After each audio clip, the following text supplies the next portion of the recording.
sefo ama wonu manu aduane abɔ musue ko makomako bɛ sɛ ahankora aduosia no ye 960 families die efiri mansi makomako mensem santimantem ha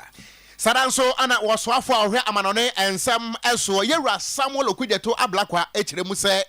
yedija wane ye de asoa wonti aban no de niema hoduo egu akwa mu se ne be ya nipa bofo wonfa kwati kwan emewura wo my Ghana emu aba lawyer pani Dr. Dominic Ayene nsusu na eka kire aloya fo kabo mu ko se dia nananse wo mu ye yi sesei adwuma no kra no de adane amanyosem a ensem no de adoso bidima fofrewo kona hwe ya de fa emma yade bia no otu ase prekope Dr. Tamo da so de yedi tuadada adwuma wo bono tese Ghana ha no epoku ase mayira ena ebuakwa atwema gugu ha ya mehunu yade a Tamo da so ntimi ntu ase wawudi amenko na ate ase de ya ko no mo a wate 0244 774282 0500727215 ya nwa jinku papa ensamara papa adi dwade wo ba ma we no enkasa ma no nya fe wonya obi amana frɛw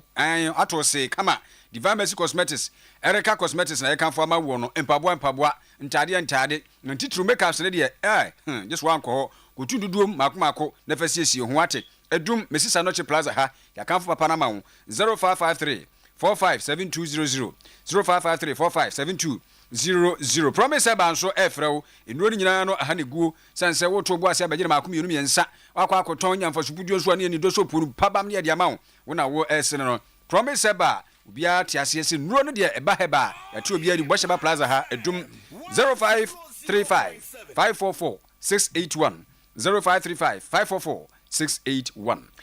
Yadi asida biemu ebema kanjen energetic drinking water enye nsuo keke eye nsuo ankasa ubobi na sana mobo a ete won kroto ase guma ene ho odensa kurubuo efrise magnesium potassium iron a many padua na hoɔden no eno anampanifo aka ba kirim santampe homade ayenti wonum na se enamobo a wo men ankasa wo pe ba ko mienu miensa woduru eye traffic light mu a de wotia ne yesinsuye enye nsuo bi akekewo eye kangen ane e pine sa no na mbom sa mo pedodo atuo e bia wo ye yie party outdoor bi ana adwumade bia wo di a obehia nipadom na wo pe nsuo di asom no tie me patofo ani kirem e wo breman UGC anasa tafo new road abawa route to junction honomo a anasa adwodworedam na puto na se wo bo na fra wonom 0241 449191 and 0507 37 9474 Boshaba Electricals Yamagana Street efie aso them offices aya kono aye shrein efri se e bank an yapadia empenese yensan akwaso tuntum ho enko batatuo eno nti bomode sa won sabeka Boshaba Electricals nkania no ebie we no Energy Commission at the stamp asiso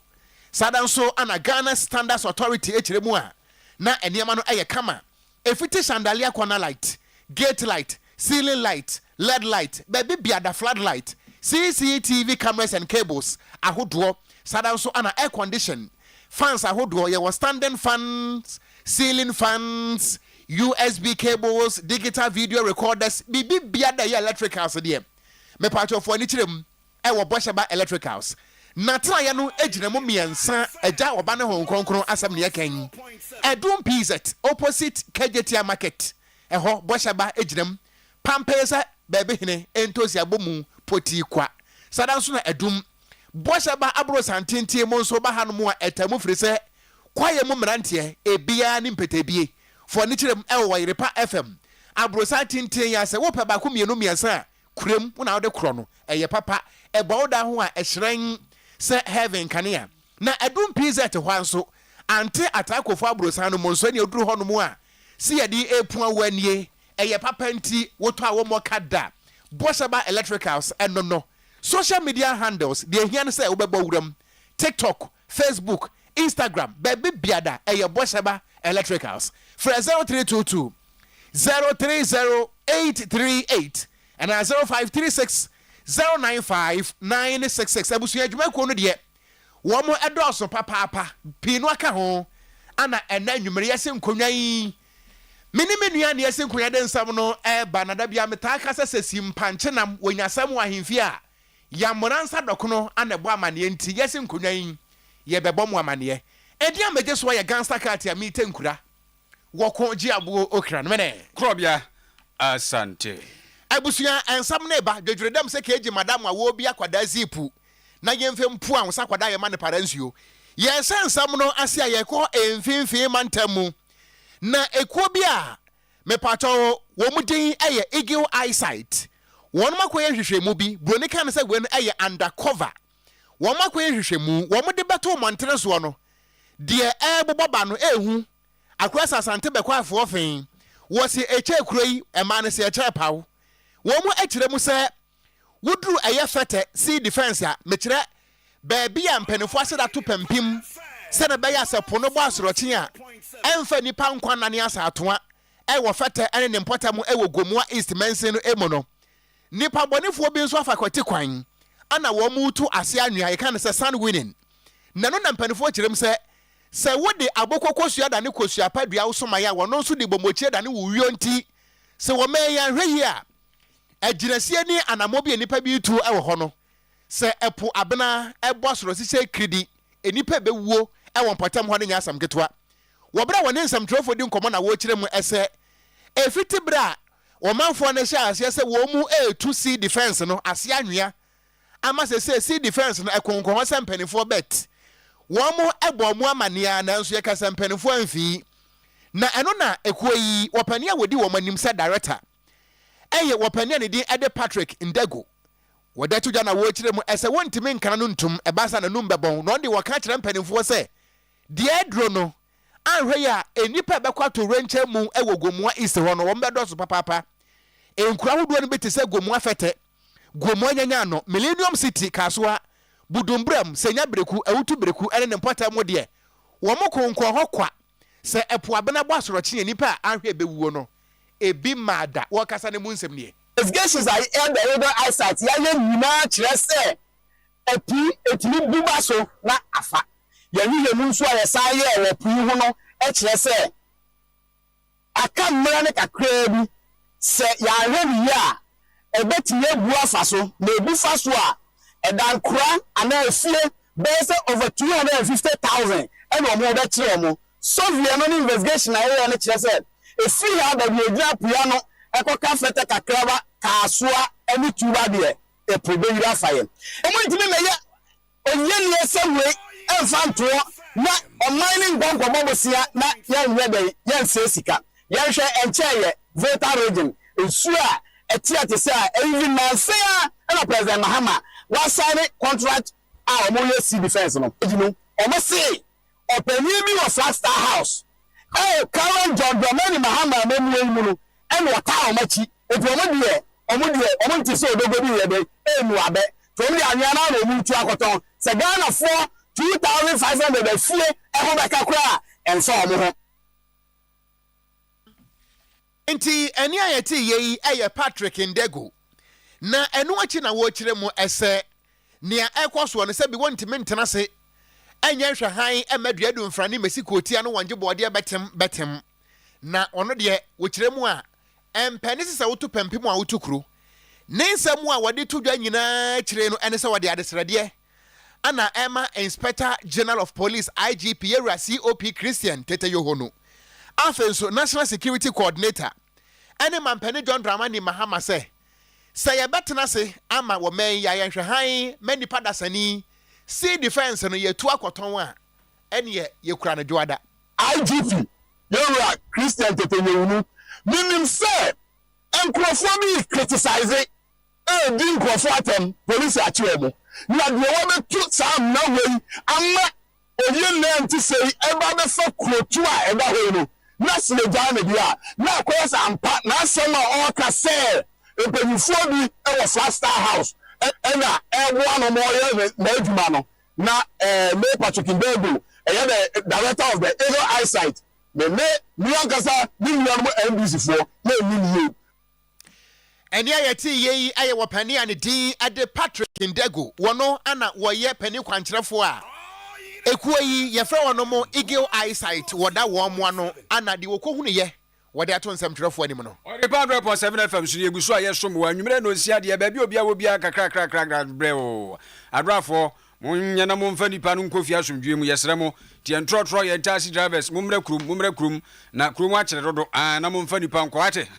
kama na de tie susu ne se Ghana Private Road Transport Union GPRTU ena wono ma yakasa no ba GPRTU dia adrofo enkurabata ahodo no ahyehyɛ wono ma se mekire kuekuo no na wono ma yomuti anwumere nsɛm wo mo kan se wo mo lorry station kesi a ɛwɔ CMB ye ne ye tetetete ene se wo mo eton ede ama ankura bi se wono no ye businessman nti wo ba beto ne nsɛm ewu bi ne no ene ne wo hyia nsɛntwerefo nsɛm a wo mo de to dwa nyina bafia wonom edisi wakasamafo so abas moru se wo ma no nto Ghana de hie nyina se nyankropo ya adomu a eye bobusu ewumi ni da etoso dunsia kyese dachena wo mbati atua kyenkyereke bi ye ne yese woni unya kai mpo ne wafro ni nyina dan se abaya mem na animu ya CMB lorry station ho no a wo mo pake efa kwantufo obia so ba begina hobi se de dia kwantufo ekwa humni aham obia ni ho a wo ba onya ka e wo sa CMB ho no se ye to amana kodi ankurankura nsem ne no ane sai e na amene nti sa ban ankasa na watuni na yensim ne yuni pa kro no e mana nya ide a aluta continue akira we kire no ana sa tuatia de be hyase abas moru kasama fo nsem ni about the CMB lorry park. It's been in existence for so many ages now. We've been working serving the nation throughout the 16 regions. For some time now, some businessmen have invaded the lorry park. Most of the portion has been taken away from us. We try to manage the little that is left with us. Yet, another businessman have come up to take the remaining from us, and we are just pleading with the government to please help us retain the lorry park as well. You know, every lorry park goes with the women as well. When they bring their wares, we've given them a space. They also sell and make their ends meet over there. Here we are. The lorry park is completely getting out of hand. So tomorrow, God willing, if we are all safe, we will embark on a strike and present petition to the president. Kano GPRTU omo kasamafo na no na ya bema eso kasa edema wono mo kabo mu konso ya driver for de no ya share GPRTU ase no True Drivers Association na wose we de krata no ebeduru mampani woni manimu ya no maka kire no se wonhwe wontuni na nsim sanse nukurani se amane sa emwa ebia no bi na hye ase so ampa no vote park no ye nyina ye adwuma wo no mo se o mo besi modern market no be station na me ko wi ase no yan commercial transport operators ye ni chefa wo eno ko Madina omugina ekonso eje hodie abaya ankasa ka se wo sikejetia ayeni yi amaye ewi ase no na baby a efa cars more than 2000 no and the cars ya etimura kejetia market no 200 enu ya de ho yempraba etiti yeche eno na ye ahyenkafo ye se ye ntena wosa emma omum chinchin yensa and then wo fa Accra Central ye baby nyina ti ochina anyira enti ya semele se ye nya adwumakora na ye nyina yakọ mampanyina so ye akoka ye hawo e de a kire ne se de mu adi ne de omuninko na mu de aka no ye bo ho ba ochina wa wo faka e de ba CMB so fa wa shaman wo fa wa La Paz wo fa wo Kumasi wo fa wo ehin e de wura enkrankuro mu ade ba che so ba nkran ya brane e tina obeba wunya ye ko mampanyina so ye edi ya asem akwa apotu neni daga na ni baby asa nje enne no sabre susu kra de wona nkwa so kwa bi ati be nya bi na efiri kire kɔ no de sempanimfo amam de a ene na kɔ kuwa usi nkran ya unya ka amfa se de no bobo me ahodo no te se CMB kɔ no a ya shama ne me ya ahodo je za aka central aka se Kumasi anso kra no e che se etiesimu anes na ni na mu ena dan na Nyankopa Daniels ya wona edwamtani Emma Containers Owners Association HSF omo susu do mo wagim awopom je ne omo abafram de tie ne se omo so omo ta draft no achi pampi se witua wo mo fa peti hen nkoma mampani John Dramani Mahama wonsom na fa na mo bia na wo so tu erefa CMB Lorry Park na wo ho na ni manimu ya de wo so osika ti wo to ho no mo no yema nyaye but ye wo ha wo be wan wo mo aba no mo de koto da no mo de yi gina ha twe ha saa wo be wan wo makukuru dan no mo de asi wo no mo apam ye wo mo yes asisi ano fa from Swansea Arcade de ba Abuja hwema any memma wo tom ade e wo the middle of the street as a wo sha health wise no enye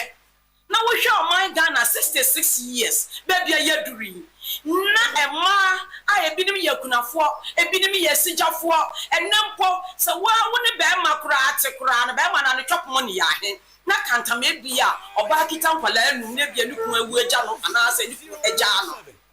na wo mwa ba betu yen no mo de agu abonten enti se esi ya no yasem nyina ne se kakra na aka na yen Containers Owners Association GPR any traders no se esi ya no ya ka yen tuma de abom ye de tu ya papa John Dramani Mahama ni That's the point. ye de tu ya mami Lordina ya mami Jenopoku ya papa Julius Zebra ya mami Ezanato anna ya papa Amako Fibua ya natural resource minister se sa ne de da sibre away e wode wonni to me bia wo ho Etina no ma me dan na nyankopa na wode akọ na wie dwamtani ma Containers Association echese de ekoye no Bientwa anwumre no nsia kasebo no eso ye kai wo se ensamu ye difrasante mantamo asansa akrokoti akwa Oyerepa wo ha na achiripo ensonso na ye boye moto mu a ye tese Africa tachi a woko birthday party ye nam Ghana fanai be bibiada na ye ko ensam foforo emu a ekuo bi a watu ho ase ho se wo de wombeko atia gadam sei ye frɛ wonom coalition against illegal mining wo de atodwa kyerem se sebie buru sebie nyado enye apesawede kakra wo be wie nti ana wo mo bebo kuntu no mnane ana kuntu no wofane ade da bi wo kyerem asaduane si wo fufuo si ho enam guso nasrade ta ho a enye ho ne ebo pens amnane ana we de penku ana we ye penkuto wo mo nsam nyina no ene se ekwan ya galamse afaso a edi wo mayi nyan animu ya no mampani wontie asemwe sepre konam echa na edwo won declare state of emergency animu ya na enipa dasani bia no a wompe wo my Ghana yie na wode galamse ebu wo my Ghana kom ama adehie enchirima enkwa ebadane asatoa ewo owuo enumo no animu ya won firi nwuram ho wo kiremu a wo matena se ya mampani John Dramani Mahama betena so yi abosome nwatwe enkromo ne yawura yi sebi mampani ene na paafo wo mo aka wo mo anu atum se bam sebi akwese nkwada zip ana galamse edi wo mayinya na akwakodro mpempenso akura se ene se enkum nipa wa amremu a na akum nipa ewo nsumoni mu enti moni mu ya no mampani declare state of emergency na nipa dasani bia no a all two form agudie eye kwambone so no wo mfiri nwuram ho na ensem trofo nhia mu ase no ana Dr. Kenneth Ashigbe wono ana oye convener ema ekoi wode to dwa na wo kire mu ese sa wo kenkan wo my Ghana mamra a etintim na afia pem ahenkro de okunu mienu 1992 constitution no a article 31 clause 9A and B no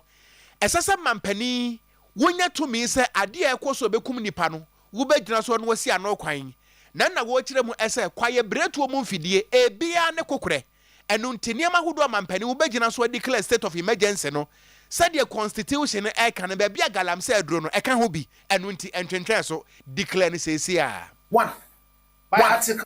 by article 31(9)(a) and b, the circumstances under which a state of emergency may be declared include the current galamsey situation, in which the actions being taken by the environmental criminals are calculated to deprive large communities of potable water, which is an essential of life. It also renders necessary the taking of measures which are required for securing the public safety, the defense of Ghana, and the maintenance of public order, and of supplies and essentials to the life of the community. this text I have written did not come from anywhere. You're paraphrasing actually a constitutional provision. Na enwache no ana Dr. Kenneth Ashigbe wode atudwa na wo kire mu ese dompa akrotwi amansan wi aka no asakramai botra wonyayemtuo enu nti animu animu ya no mampani mensiri bia mu a yetu galamse wo ho no de wode no asi wanamu se mensini krache se boye DC ya na se MCE twane tumpre pamuni fra akonya so firi se penimbone a wotena fie masefu afo no we pa bonfo pa. The president, in operationalizing the KPIs he has given to all MCEs and DCEs in Galamsey endemic areas, should dismiss any MCE or DCE who has Galamsey still happening in their district or in municipality for incompetence. They should be investigated for complicity in these environmental crimes. The same should apply to the police and the National Investigative Bureau commanders in this district and municipalities. If they are still in there representing the president and Galamsey is still happening and we've not heard them screaming out loud for support, then they are either incompetent or complicit or both. Na abusuane kura mo no engineer Kenneth Ashigbe ekire mu ese nia ekwoso no ehu ye papapa na aya na mpene se sakwada bone wo ye bone na se yantimi antia no na panim bone bi na taachire ne nsem no nyina no ene se watete pa se aposifo ni bia yete wo mgu mu se wo hwe na Galamsey ntokwa wo ma no eni nkunim no wo mo polisifo no edi nkunim e wo mo abotom na emom Ghana de entwo se tam o my Ghana to afo eno nti aposifo a edi sanse mu no no IGP twom so mpre ni domire na ka o ma hem eni aboniki fafo o ma so achi. We urge the Inspector General of Police to urgently address the persistent issues of corruption and complicity within the police force, which have hindered effective action against illegal mining in various jurisdictions. We've had some of the police people tell us in the past that there was an order almost to say that,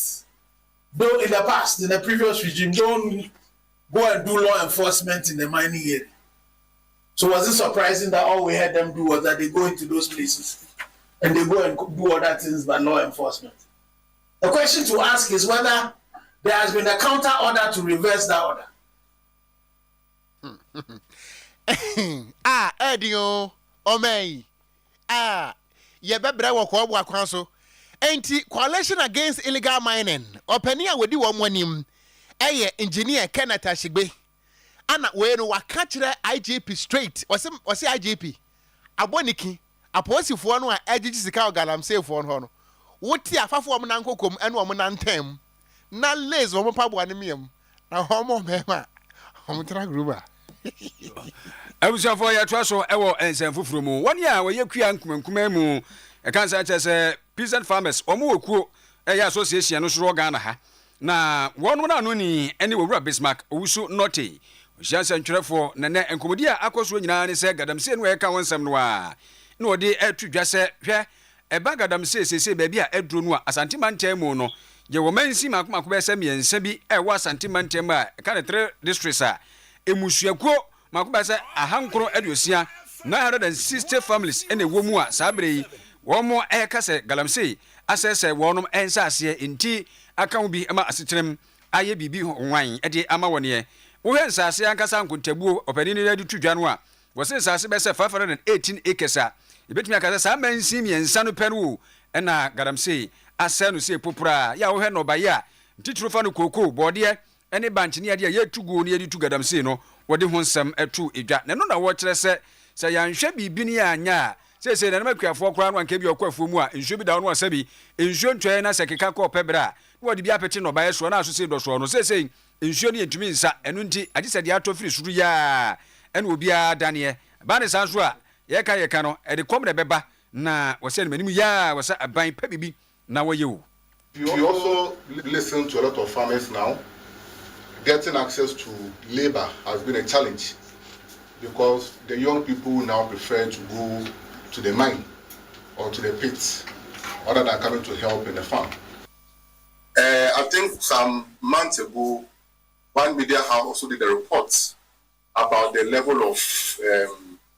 chemicals in the food that we consume in areas that are prone to galamsey.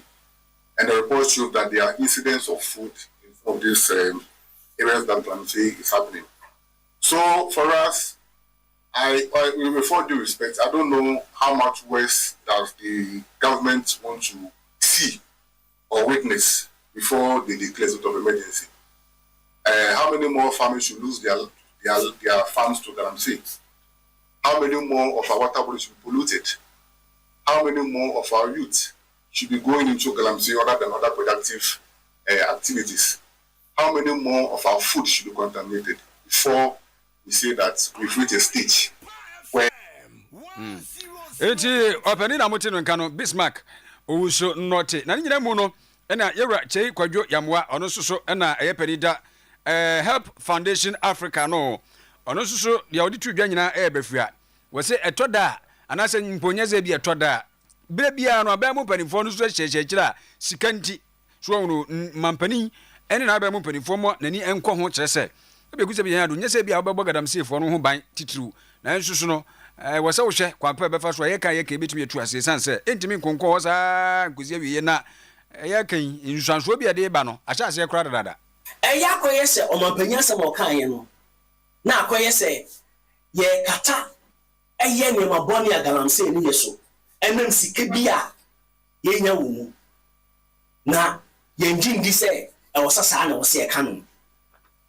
say anyhow any niama boni agalamse ni ye wo yensusu ye kwaye mu ye duban ye fomu mu eye niama haye nyina enti obi ani hu kwan so ka se si enye sika bi wo mu a ene ye mfa ne saa ye nte ase obani chei kwadwo yamwa enso de no miento akase ebo no eso emra Yesu Kristo wo foro soro akoro no ana wo bo da wuro mu ni na wutamu fra Kristofo nyina se he momra ana Kristofo ye dimrika ye sinimoti asakre ye koye ana Yesu ka kire yen sa bra ku afiri ye wa mabinto hwemanim Yesu say mua obi ekwa ho kire mu a mo boa no mo na mo ye mema e Kristofo nyem so amen ewuradia enti Yesu kra ka se me da adaja mo amfra me ntoma ekwom de me mo ama me aduane me ho keka me mo antiti ama me ekwom de me momoni abomu mudi na mesiwa mo amfie me ana Peter se Yesu wu duebo da ben na kwom de wa ya ama momoni abomu anie ana Yesu se mo anya mo munua no mo anya ama me quotation ni nyina no ene se Ghana fo nyina be kaye a August busumi etwa mu nda na toso aduonu enson ana ebeto odwa se eja bia wo bi nim ba bi efiri ba aba beto adadiem satellite market ewo swame ene ne mpota mu kumasi kropon mu ha na enam so ma wo mmra se badwani lawyer John Dako ekire mu se onyanko da no da eno eye adofo nyom eno nti wakwakwaboa wonom ene 150,000 Ghana cedis and wadi ama victims ne se monye na monfan start abrabo ni biem na medasoa menem wa ha kopem se eja no ebeba na owie no wo kirem se wobesere mu ada sika na monya no hwe na manfa nkoye ne ma bi ebesa ma oja fofra asa ba biew wode nsam wetu da wabra no wone Oyerepa ene promise nsam trofo edi nkomo yi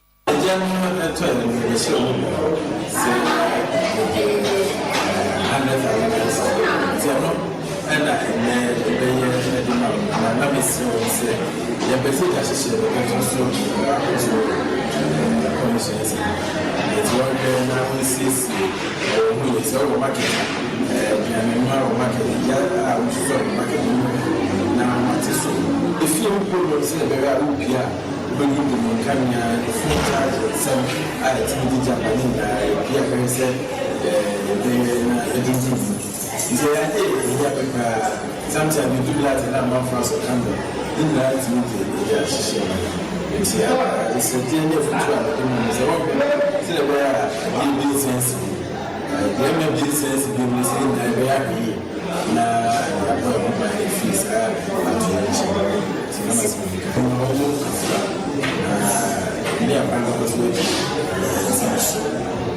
Jano as a Sunday. I see the education of the media was basically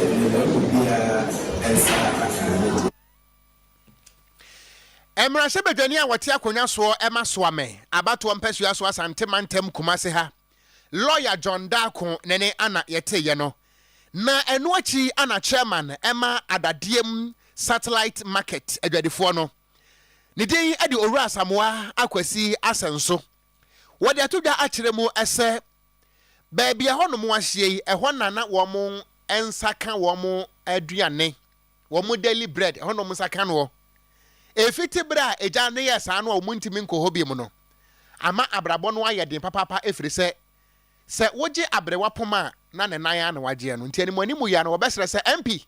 fo ano tumbi na market no yensi ema wo no na wo mo nsantoa wo mo dwuma so ana melema MP ane MC wa efefa ma ya mai oni se Ghana shide ebi no ma endorse say na eyi on dey mai sika on dey mai enso aye inflation se and I rate it say at the mai no ma enso dey ye no ma shi e dey enso ama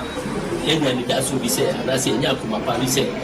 ya kana e wait to mbebe Oma baby ni na pepe edi amai nti yensem re asida na de bema e pani fuis ma dis bi na se ni mo ni ye e pasa na ye wo store so nya ba bia e beti aye ju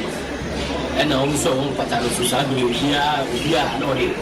abo tebu kaka na o de normal e busu ma dis bi a dis o mu se o mu he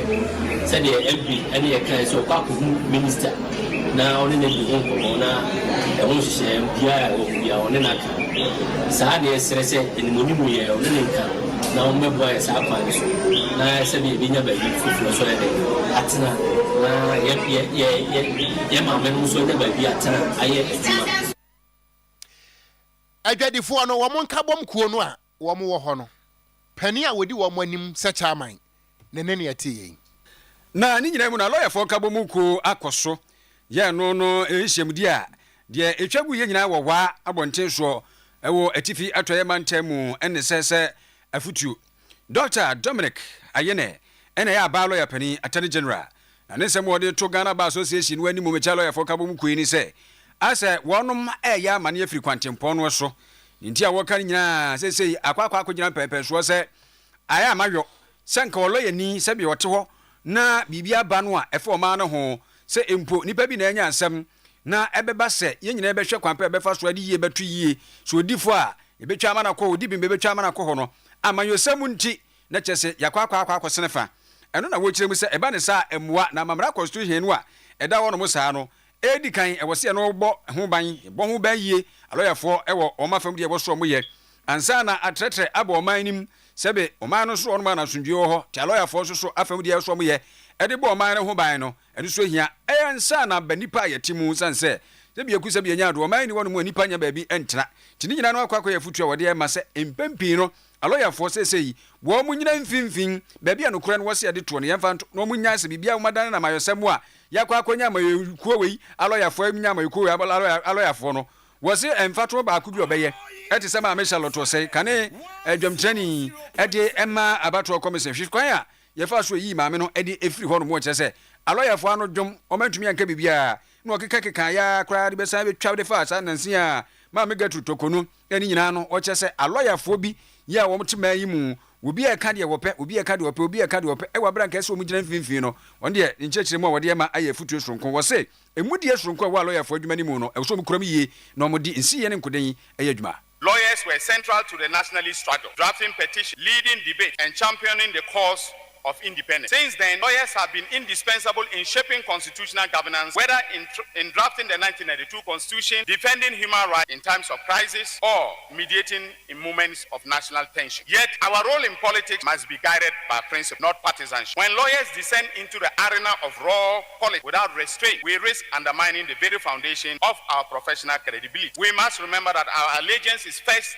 and foremost to the Constitution and this report, not to transient political interests. But outside the court, the advocacy of the bar as a professional group has lacked consistency, bringing into question its adherence to principle. When in 2015, an Article 146 petition was received by the Chief Justice in relation to the former chairperson of the Commission on Human Rights and Administrative Justice, Madam Loretta Lambert, failed to speak out about process. In the run-up to the 2016 elections, the then opposition New Patriotic Party engaged the Electoral Commission in court battles over the voter identification system. This gave rise to the Abu Ramadan line of cases. Immediately upon assuming office in 2017, an Article 146 petition was filed for the removal of the chairperson of the Electoral Commission, Mrs. Charlotte Osei, and her deputies from office. The bar saw no basis to speak out about compliance with due process. But in recent times, the bar found its voice when petitions based upon the same constitutionally defined procedures were brought in respect of the removal from office of the former Chief Justice, Mrs. Gertrude Arabatokono. Ladies and gentlemen, the honest question we have to ask ourselves is, what changed? Nti na chese no a lawyer for no yetu onom efo no we Dr. Dominic Aine ya wono ne ba lawyer pani attorney general ewo omaimu a lawyer for ka bo mu ku no wo mu nhwemudi a ekoso ewo wa na odi nsemi atudwa miento anwumre no osia kase bo no eso emu odesa no manam ana ebi emu odusa chairman wontumi chei na wasedi usu no chairman wontumi na eka wose it is agglomerating and conglomerating na kyerese yabo emu otomu every adum prisons runabout bosha babro satenti mu hayi anya asam kotwa esene prekese jana du yenam Ghana fana ba bibia da kwasa santije ne ye ne ekro no yeda so agina mu wa ba mu na oswafo a wo hwe amanone ensam eso wono ana woye mrahye badwani e wo north town e wo fra omanta mu ne din e de Samuel Okudeto Ablakwa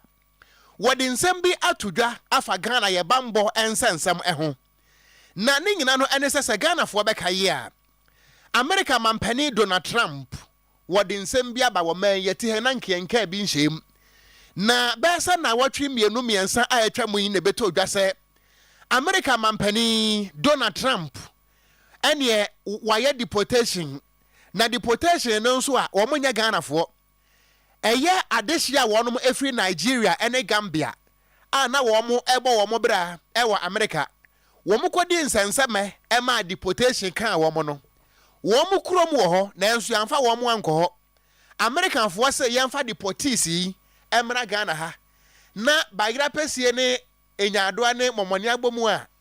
ekue friye mu ene amoaten mu wo mu katafri ene ya pepra mu yi Gambia fo medibi ye no anse na amen na eno anam so ema wotemuafo bi a wodi ne dwuma ewo America mem ni din e the Justice Tanya Chukan wabusa America mampani Donald Trump say Donald Trump mampani adenti anasa wo se wo deport Nigeria fo ene Gambia fo a Nigeria ehonyema Gambia ehonyema wamfa wo mu anko na chenchena Ghana ana ode wo mu eba awa branya ha na wo mu free na ense na ekwa yiye paase ko de okofra mu ayeden wobusa asasem no ana wo busa mampani Donald Trump say adan immigration ho mra no Donald Trump wobusu ana na asam no eba ye no ama Ghana fo popo biribiri ehubo na aboye se ye kaye agwantana mo befo bi ba Ghana ha mo ema wo mo ho awo na sana kokofunu enti ama ehu bi ya bo Ghana fo se na adenti na asankofo ye so mo ye criminals ya Ghana ha ne de wo mo ebai na no ana yewura Okudeto Ablakwa enne government accountability series ekwo so e wo Jubilee House wodi atodwa ana wo kire mu ese aya na se bi mpenese ba bia kodwo nkansa wo yi ni ti no ehwa na jako nso ototo na konfam nanso Ghana fo moma ehu bi e ma abana de sha wodu ogu akwa mu a do ye criminal won so krom ha enne ana se kina emeje ba gira pesi ani. During his first media engagement on 10th September 2025, His Excellency President John Dramani Mahama confirmed that Ghana has accepted some West African nationals who had been deported from the United States. The President disclosed that the first batch of deportees, numbering 14 people, had already arrived in Accra. Among them were nationals of Nigeria and the Gambia, who have been assisted to return to their respective countries. The government of Ghana took the principled and humanitarian decision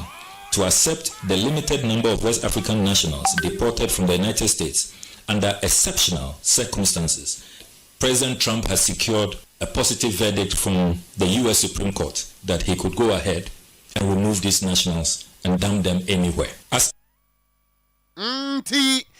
Ebusuani ayeti yei waswafo a wohwe amanone ensam eso yewura Samuel Okudzeto ablakwa wokyeremu ade ebekwoso no ene de ekwoso no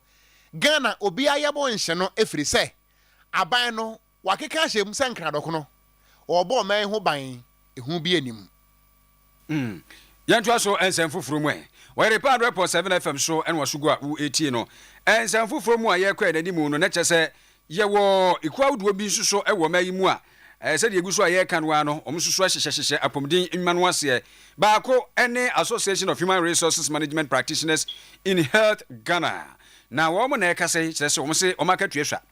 Akatuanusha and what you know. A human cramwa cadia was so here. No one saka would be a human people equipment no. And also so I be oh and Quada. One more casa crown almost a ewo mayimu. San say baby one more becono. Apomdin me for kumabi. Enti eba ne sanu a ebeda yi nipa bebrebe ye eba ababaja yarehwe na sabe won kra ne ya wode so emergency gina nso tentem ne ema no apomden hwe no mo tumi enya nkwa no yetumi ahwe eba ne sa o msan kra bredodo no mo hye mudie ye di kan ye no eye first annual conference 2025 yi eno no nkomo na etwagwe na Iranos anso ya wono ene tua wono ma no nchechemu ode ma ye enne sese okoni sei. So at the end of the day, we are trying as much as possible. We are engaging the various stakeholders to be able to ensure that the HR practitioner in every facet of health sector catered for. That is our major aim. That we are united, we are able to let the stakeholders our feelings. You know, we are more or less taking care of all the other workforce. We are the driving force of the health sector. And so if at the end of the day, our own welfare is not catered for, at the end of the day, we will not be motivated enough to be able to deliver. And so when we engage stakeholders, let them know what the HR practices, let them know what our issues are. I believe it will go a long way to resolve the membership welfare and interest. Enti Ranos answer nisam no na ni nyina mu kuoma no so e de bi atudwa awon se de sese de aduro no wo mu hia aban mu a pa na fe ye fa nwefo no bi so engum no won hwe o masetere mu nso sanse wo mu na agi nipa nkwa. Human resource practitioner myself, you know, before you can be able to practice human resource very well, you should have the other resources. When I talk about this, so we talk about material resources, we talk about financial resources. Many times we have challenges with regard to the financial resources as well as the material resources. So once these resources are available, then we will be able to achieve the required needed attention that human resources are supposed to give to the service. So we need to equip human resource managers across the regions, across the countries, across Ghana. System to draft our policies. In fact, me want say ye yam every abai, ye yam every director general, and then all the directors we have in the service in terms of education, because we have people who are in the peripheral, in the other regions are only less endowed. Enti no we eye ekroma no ensembi atwagui. Mianto akase ebo no so na yenkonsem foforo emu a. Wopani a wono ana wosi Malaysia man no anamu ewo Ghana. Ne din ede His Excellency Said Noze Edit.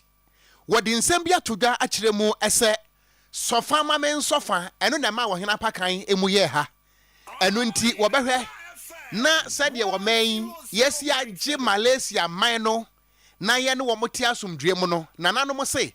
sabo somotwe wankame wa patera won so ankame ne wokrama nam eno nti wo de Ghana ho nkomo de adesa adenkum ne nsanfo ni ntunkum ko ne mem no akwa ka kire Malaysia fo se wo my Ghana awurade emu adesa no manam eno nti mo me sika mehye enwumam wo Ghana na yamfa mo Ghana mabunu na akua free yeti hai wonya me hawo wo kire mu a nyabotre me adwuma wo kire mu a na kire se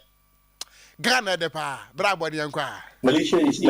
eager to explore new avenues for trade and investment with Ghana, and today we aim to showcase the exciting opportunities that await our Ghanaian partners. We are also proud to highlight Malaysia's leadership in the halal industry, a sector where we stand at the forefront globally, offering high quality, ethical, and inclusive products for both Muslims and non-Muslims alike. This is an area of great potential for both our countries to explore together. And what you know, Anna, what they to Ghana, Nyuma ni nyina anim Ghanaian businesses no anim say anyanko fa say Ghana and Malaysia wo mo afai Ghana fo no hwe say wo mbema eso aba mfa so papa na edwadie mu titiriw amesika samako nka ne wa man me no ntam no atimi agina pampe. We anticipate that Visit Malaysia year 2026 will see even greater numbers, and we sincerely hope that many of our Ghanaian friends will be among the visitors. We invite you to explore our breathtaking landscapes, experience our diverse cultural heritage, and enjoy the warmth of the Malaysian hospitality. And yeah, His Excellency Said Nozel Edid. Wano ana woye Malaysia mano ensi anemua wo Ghana ha anene sansem wo nyina ekoso. Ene da fo adwumadi sonko bi akoso ewo atwuma mponua mansinim sante mantemu de tia ne se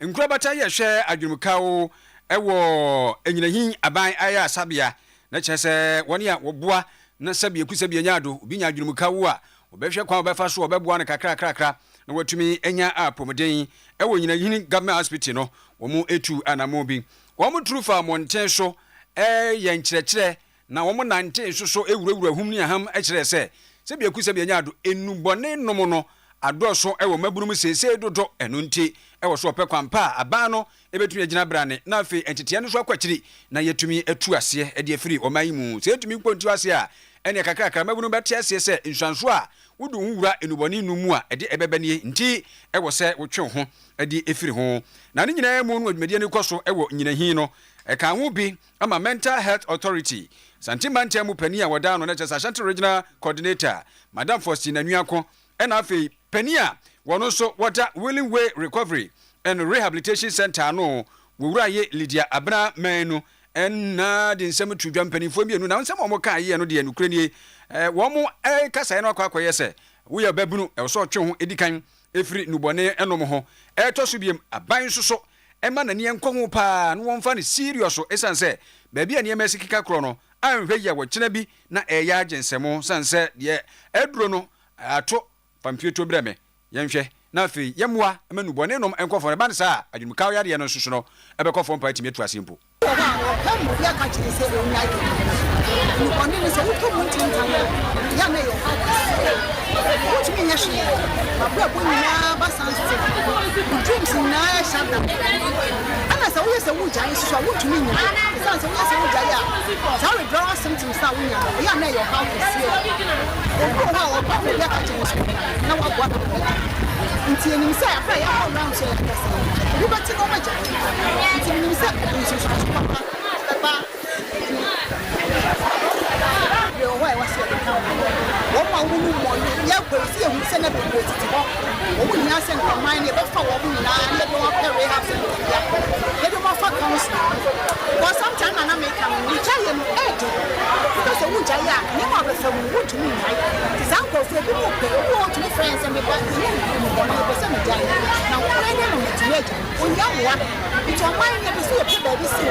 Any other institutions to say they should come on board. Now, we are fighting against other things. If you say, it's the say young for home, now you raise your voice. Entina no na wo to aso no echese enwefo no a wo mo mental health unit ewo nyinanyini abaya asabia ho no soso erikakra eso so sanse wo mse wo mo hoi wo babu ani betie kokoko wo bepeja atiri na chese obi anum ni bone no a ya atra ntia wase wo mo de no weba no mo de no aba emu yade ye ne na mu basa saa enti e wase me yani ko ho na afei e de to apaso ne ye kasa ho se be yankofo ebete se be nswanso a se nu bone num titru e de ba. What I suggest is that everyone is involved. Whether you are a parent, you have a child or not, whether you are a friend, a family member, once you know you are part of Ghana and you are Ghanaian, you are part of whatever is involved in drug abuse. So no matter what, you can be affected in one way or the other. It can be a friend who is taking the drugs, and when it gets to a worse stage, the person can harm you or any other person around you. So everybody is involved. Because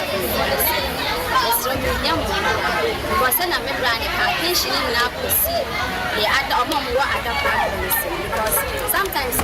for someone to come for the drugs, stigmatization it will do more mobile no it won't say this so we need that attention. It's a message saying yes now we go for no why send it there yes to me I go mama for sign social but me the mask abuse now very serious if you are the catcher for say if you are small the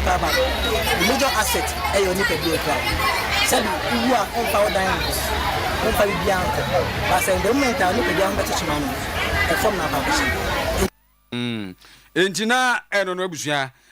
adwumefo no bi na nekrakra mu na senior staff nurse a etesa nurse fo nyina on na ye ompani e wonyina hi aba ya asabia Daniel was ebo nsu enso so kakra wode tudwa se nukrenie etirimpo pa na wo mo wa wo mo de yes ha float yi mankofo e baaye no baaye so manya nsuanso papa abra ye bisanze edi enti na mo mutu sa na mo yi na report no kra no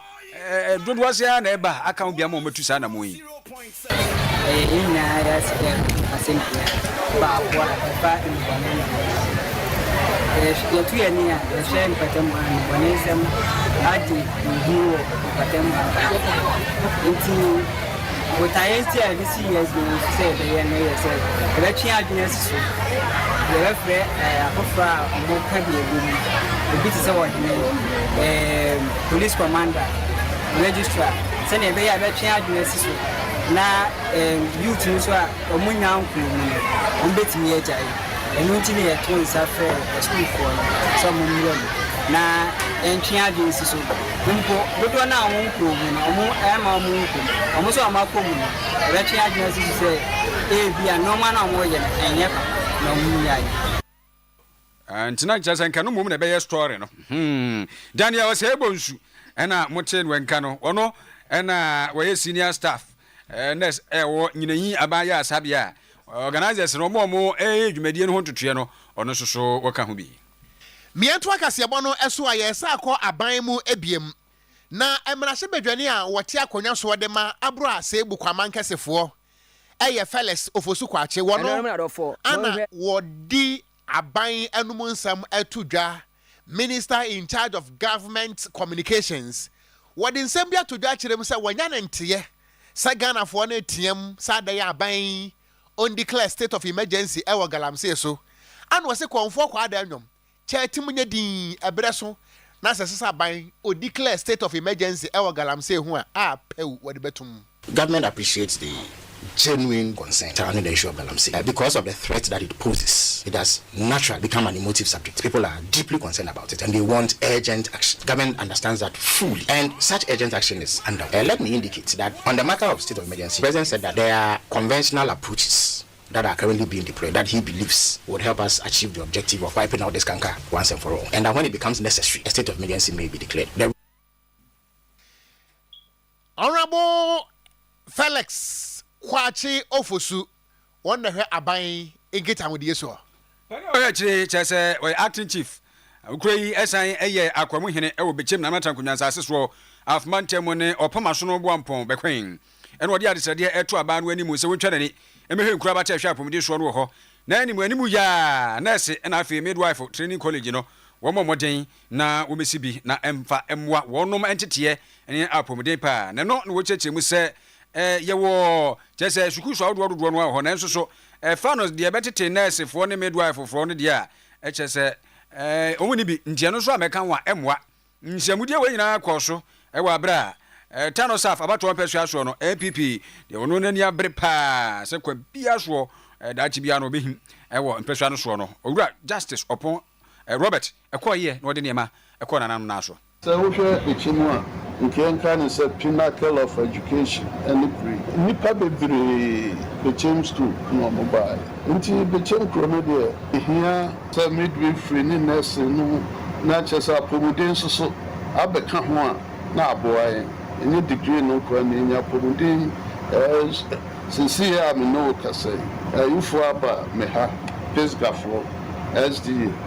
our mobile BC University for medical students. Yama masters about 20 acres. It is here some normal way na complemented. Yeah, you want to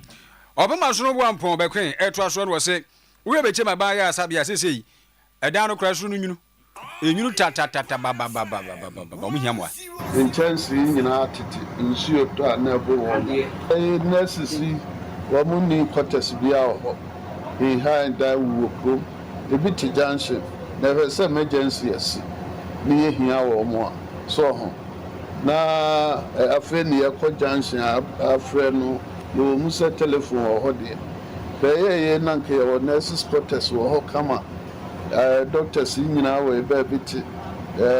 na no kra me ko ho na be ma bia mi so no so ye adwuma o mochi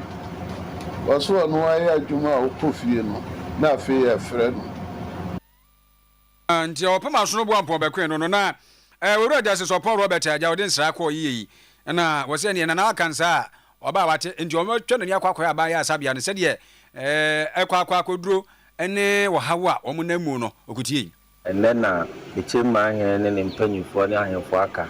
eko nti be ye donation kakra ma na nakasa mu no na o ma nya ne tie se normal bebre ewo Bechem hospital ya igina mu a enkoyi na ya asefempa nti ma meni mitimi e ba nan se de ani ne ba behwe dimadi a ekoso a enkoyi wa ha e ba so de ani ahu normal bebrebe a ebimpo no a carpenter for how mo ye renovation am say leakages bi na naka na e be hu pepepe na it's rather unfortunate say ya ma meto administrator wa ha wo ra jase sopon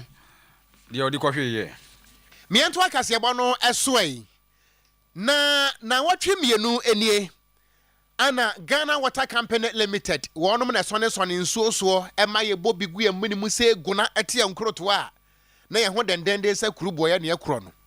womo ene Electricity Company of Ghana ECG fo ekuo mienu ka ba kire mu santampe homa ene ye womo nsem nyina no ene se womo bekuru kire nkrata e de akoma Public Utilities Regulatory Commission PURC fo na water bill no yatum na light bill so yatum na Ghana fo tua in fact saa sabe ne ba ye no me monto mo akeka mia ba pem ne metiri pa me ba bia me pese me bodin akua etum se wei se ei na yasuni ne yentimi omen yesa abo na nkan ka hira so ayen e de akoso ade yesa ebusu pa na etwo kama na se Ghana yesu no IMF International Monetary Fund for say yesu ni omusu our cry is not their cry yesu nya omusu IMF for kirem say aginese no a PURC for SES wo mbeto tariff buo mu no wo mu tachire pampesa class 1 ni ene ni school bag na wo pane ya wono ana wo hwe nkitanwode asuo edema International Monetary Fund e wo Washington DC ni din ade Julie Kozak wase wo pene so yantutum ni yamre okruba. What is essential from our perspective is that any tariff adjustments in the electricity sector aim to address long-standing inefficiencies in the electricity sector. Importantly, that they support much-needed investment in the electricity sector, and that they are aimed at also preventing the accumulation of arrears in the energy sector.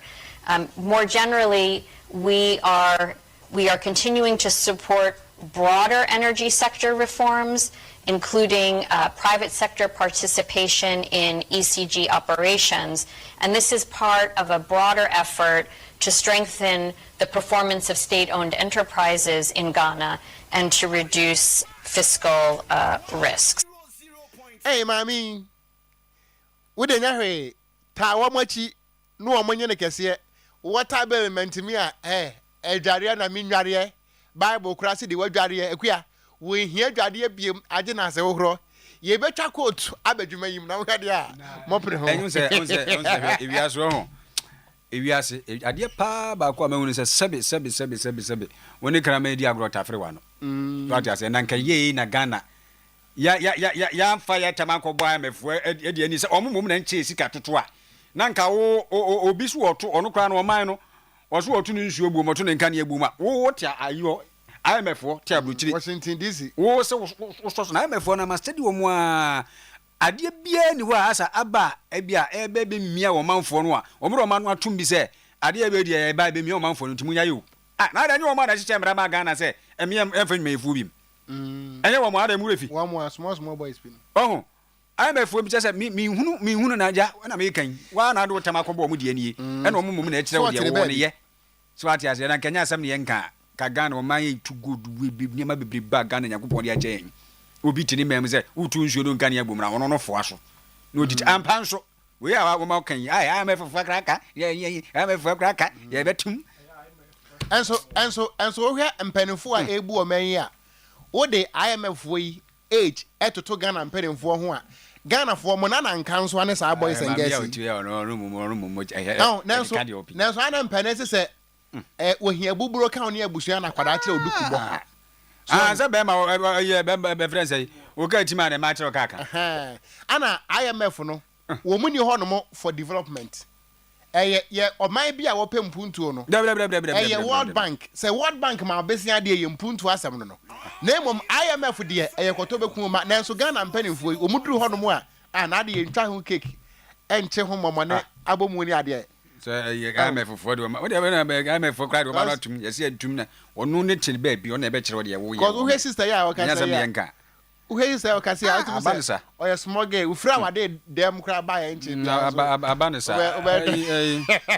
wa we wo onum de no bra kwara me nyere me ho ha oje na motos na fra wo no aji motos ko wo peprage papa wo pa bobo ya motorbike de na mienu ni nyina wo ko no mo a ye ne ye adwuma no ache efi aduonu mu a 20 years ne tie wo experience papa mi nkanfo ba bia mfa ma wo ko hajen motos na kwakwaje wa bobo ya wo prage ya ananse moto yi de na mienu bi ade bia soso a efa ho spare parts no wo ba wo nsa beka bi na de tiemi an abobo ya ne da nkyene a prage ya no so da nkyene a mapuka motorbikes da wo pani nyina soso ho akade wo ho ya wo pe pass ba bia wo benya hajen motos obia se eye ne bo nso ofo ene kuma se akwati ala ya bombe no wote so ate ha enti abusua wo ba na wa ba bejo prage ya wo abobo ya ananse wo moto no de ne na mienu pe no na eno no church no phrase si a 0551 904 455 0551 904 455 0501 904 422 0501 904 422 haje moto suro no mesi akwati ala ya ko kwadu abobo ya kwadu prag ya moto ne de na mienu afidie titanfo no bete ton kona kwadu de wate ye de na ne bo afu akwati ala eno no na me pacho wutie kase boyi me ye sure say eya wo da wo bo tiri nko sakuti pompo dia wo tie bibenwom tie miye entena se nka na makoma yade yi eno ana bekumia bibi jejiw se lumba nwom fo ni kirem e wo save lives health e ba koma yade pa se yensa ne wa wo dimu ntintiman wa bomu abodini ana infertility oba wo nwo be ma wo nwo unkumafo be ha wa adwen menstrual pains menstrual disorder when your infections ana me pacha oba be ma adwumade nti ama osisi ache ase jabidie ka fo ani kirem e wo saves lives health na bibia nso ntimi nko enkanen wo Johnson nso nsise so ana be ma wo do pen drive no akwa wura ba bi no akote virus me pacha antivirus no e save lives health make en woti ase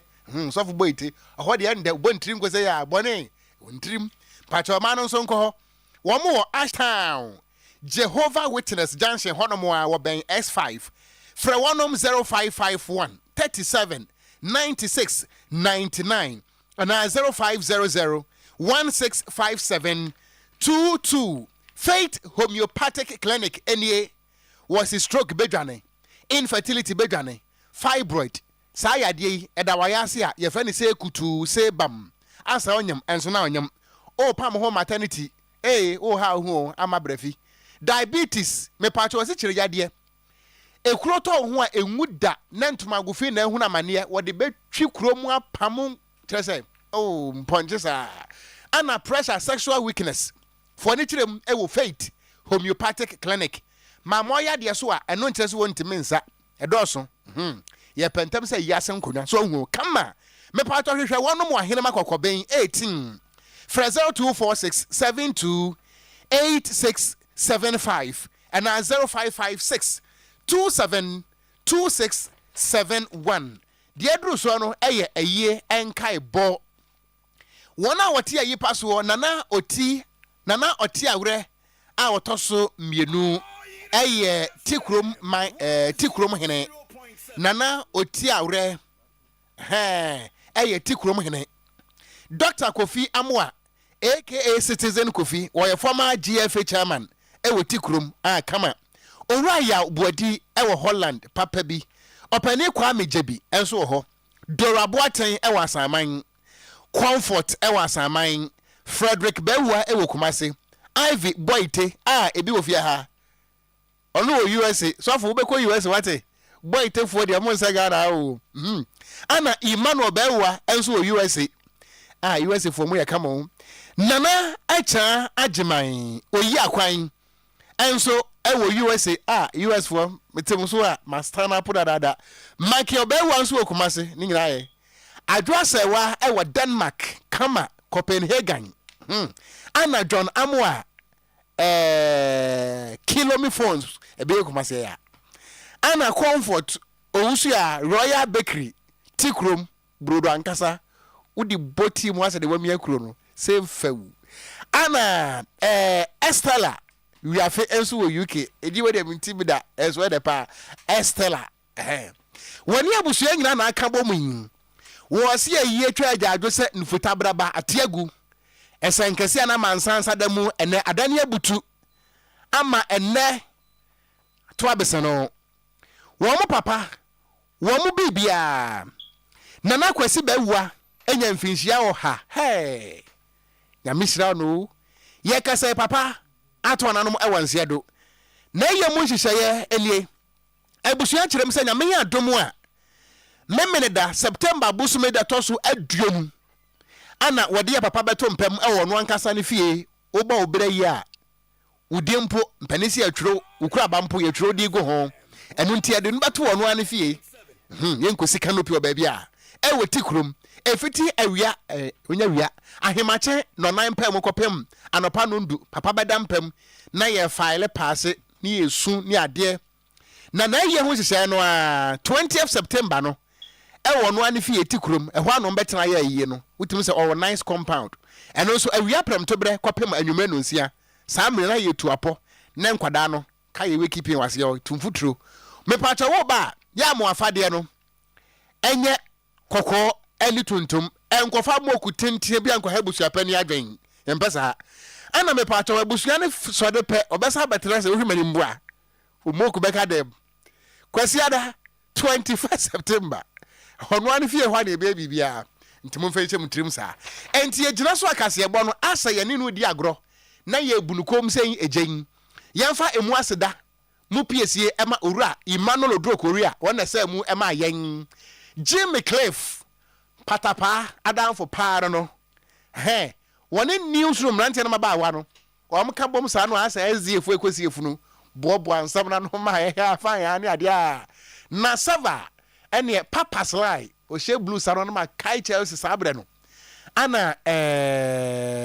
brajo ana dokas mo nyina tuatua life ne ade a bra besma genso boni aba ntrim ono so bo adwuma se na ba studio hanom a na ya pepra ade tuntum eye ana na akua free enso sa ono so owayem nso wadidi am say tam onye mobo sei sofu boy tenso aba ene wa she orange ene multicolors boni aba ntrim yeso aso ampani atena se beba asomfo mienu Edia me just why a gangster cat ya me tenkura woko jiabo okran. Many boys prefect. Probably as I'm saying, yes, I am. I'm a jail. More for back up. Machapa, Wafa Jayo, Papa, Wafa was Andy a ja, Wafa Jayo. I said, Mammy, be your friend, Mammy Abana Quabana. Aha. Into Wafa, when you room you near Bushafuni, I'm where ya, Wafa, whom feel what we are feeling man. Sounds so, and a Jayo, and a obey yaw so ha. Jaya no ben yaw. Ben yaw so ha. To inku. Sa niam drilling you know. Nti obey bra obey no nyina no ya mamwa dwate. Ya mum ye hunu se mutie sa no a mo na jam tete kakra. Na ye fili afam. Sa na ye fili. Esa aboni ki fu ya hem kra ntene ya. Abuja mo ba ya me adoma cha.